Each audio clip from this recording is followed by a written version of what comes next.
back to the last thing we're learning about a bris milah is the su'udah. So we learned it's according to certain opinions, it's a biblical su'udah, according to other opinions, rabbinic su'udah. But anyway, everybody says it's a sudas mitzvah. Now the din is, in the halacha it says you're not allowed to invite somebody to a bris. Why? Because then they have to come. In fact, there's a sharp expression that if somebody doesn't come, where is this? If somebody doesn't come, so then they're menuda l'shamayim. They're like excommunicated to Hashem. So therefore, a person should not. What the minhag is, you notify a person. You don't tell them we're having a bris. You're invited. What you're telling them is the bris is you're informing them. The bris is this and this day and this time. So then you're not inviting. They come. The guy understands it's an invitation. But l'chatchila, you shouldn't be inviting somebody to a bris, because if they don't come, the lashon is menuda l'shamayim. They're excommunicated by Hashem. Now, what happens if somebody has a choice? Either davening with a minyan or going to Suda's bris. To go to a Suda of a bris milah or davening with a minyan. You can't do both. So then the din is, even if they invited you to the meal, you still don't have to go. You could daven with the minyan. Or a person has parnasa. Let's say he has to make a living. He's working. And if he goes to the bris, he's going to take off work and he won't be able to make money, whatever. So then he also doesn't have to go to the Suda. He can just, do what he has to do. Okay, now, l'chatchila, it's best to make the Suda on the same day as the bris. In other words, if the bris is Thursday, make it Thursday day, not Thursday night. But if somebody has to, in fact, somebody the other day called me about this, just in a practical way, they couldn't make the bris in the same, they were making the bris later in the afternoon, so they wanted to know if they can make the Suda, in the evening. So the fact is, anytime there's a fast day, that's what you do. If there's a bris on even Yom Kippur, Tisha B'Av, or a Sarah B'Tevis, whenever, anytime there's a bris on a fast day, so you do the bris during the day, and there's Su'udah you have after the fast. So there's nothing wrong with it. But he should try to do it as soon as possible. He could do it the next day, the day after, but he should try to do it as soon as possible. Now the question is like this: do you need to wash? Do you need to have bread at a bris milah? And also, do you need to have wine and meat? Do you need to have wine and meat? So there are poskim that hold that you really should have fleishiks and meat at a bris, because otherwise it's not a sudas mitzvah. And other poskim say, and this is the minhag, by the way, other poskim write that you don't need meat. You can have fish, you can have chicken, you can have fish, you can have other things. In fact, that's the minhag. You make a bris in the morning right after davening, nobody's going to be eating meat. You make a bris in the afternoon, then okay, you can have meat. But 6 o'clock in the morning or 7 o'clock in the morning, you do a bris, you're not going to have somebody having, deli or cold cuts or whatever. So, again, it's really a big sudas mitzvah. People have to participate in the mitzvah and so on. And the right l'chatchila you should wash. But then can you be also the mezonah? You could be yaita with mezainis. They could do it with mezainis. You also yaita, because you can even be yaita to the Shabbos according to the Alter Rebbe with mezainis. So bris milah for sure you could. But what's interesting, because of this, I mentioned this many times when we were learning Berachos Hanenin, the brachas for food. Okay, there's something called Pasuk B'Kisnin. Pasuk B'Kisnin, there's 3 opinions. The Alter Rebbe in Berachos Hanenin brings down 2 opinions. One is things that were made with flour and juice. In other words, not a soft batter like a sponge cake. Something that's made like a Danish, right? It's hard dough, solid dough. It's not pourable dough, but you don't use water, you use liquid. So according to many poskim, that's mezainis. Now, if you kaveya su'ud on it, that means you establish a meal on it, and Shulchan Aruch says how much of it you need to eat. It's a lot. But then you have to sometimes you have to wash and bench another bread, And sometimes you have to wash and bench even on the Danish. Like if somebody has 4 Danishes, they would have to definitely wash. Or if somebody has Mazenis pizza, okay, and the reason why it's Mazenis pizza because the dough is made from flour and juice instead of flour and water, so then you definitely would have to wash. Until it's Yadayim with Hamaitzi, with benching and everything. So now, they have this sometimes. In California, they don't have it so much. But in New York, it was very common. I don't know if it's still common. They have what's called Mazenis bread. Mazenis bagels. Yeah? And people, they're too lazy to wash and bench, so they have Mazenis bagels. What's that Mazenis bagels? They're made with flour and juice instead of flour and water. Okay. Then they come up with, they eat, Baruch Hashem, Jews know how to eat.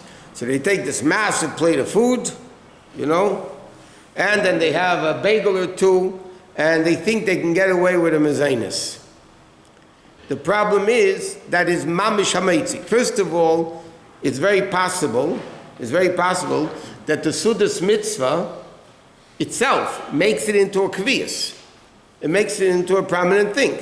See, if it makes it even in a small amount of such a thing, if you're eating it, you would have to wash. But when you're eating it with other stuff, a whole plate, and you get full from it, so then it's a big shaila. So then even though the Mazenis bagels, it's still then it's bread. You have to wash and bench on it. So this mitzvah would do that for just the Mazenis bagels or for any Mazenis? Not any Mazenis. Mazenis bagels primarily. Because it's sort of sapas and everything. What? Not if you eat crackers. Even then, it's still better to wash and eat regular bread first, because that's, And what? If you're going to have such a big meal with Zayn's bread or bagels. No, it depends how much you're eating. And according to halacha, the food is mitzaref to the shear of the bagel, so you're going to have more than daled bayin. And then if you're full on it, then you have to wash and bench on it. If you eat only 2 bagels with tuna. Only 2 bagels? Why not only 4 bagels? You're going to eat 2 bagels with tuna. How much tuna? This. If you have 2 Mazenis bagels and tuna, you definitely have to wash another bread. You might have to wash into 2 bagels itself, but you definitely have to wash. You can't just make a Mazenis on it. How much Mazenis do you need to be Yetzer what? Eating at a bris? Kazayas is enough. Yeah. 1 ounce, yeah? If someone washes and then they're going to do it on Mazenis bread, they still make a Mazenis or they change it to Hamaitzi? If they're washing and they don't have other bread to make Hamaitzi on. It depends. And knowing that they're going to eat that amount, then you make a mitzvah on it. Okay, anyway. Then there's the... Okay, then you also have in benching, you have what's called the rachamons. Did you say at the end of benching, the six rachamons? That they're given out to different people to say. It's just a custom that's said at the bris milah. Okay, some people... that's an interesting thing to bring. Now I don't know what brings it down here, but let's say a chassan got married that week. He's in the middle of Sheva Brachos, and he's going to the bris. He cannot go he shouldn't go unless if the kala goes with him. And the Yavitz, he brings it down. The kala should go with him, because you're going it's your simcha day. You should go together. In fact, there's many poskim hold, we don't do this today because today you order platters and so on. But there are poskim that hold that because the concept of mitzvah b'yesim b'shluchai is better to do a mitzvah yourself rather than do it through other people. So it says it's preferred you should do the su'udi yourself. Make the su'udi yourself. But again, it's not done like that. Okay, what else is here?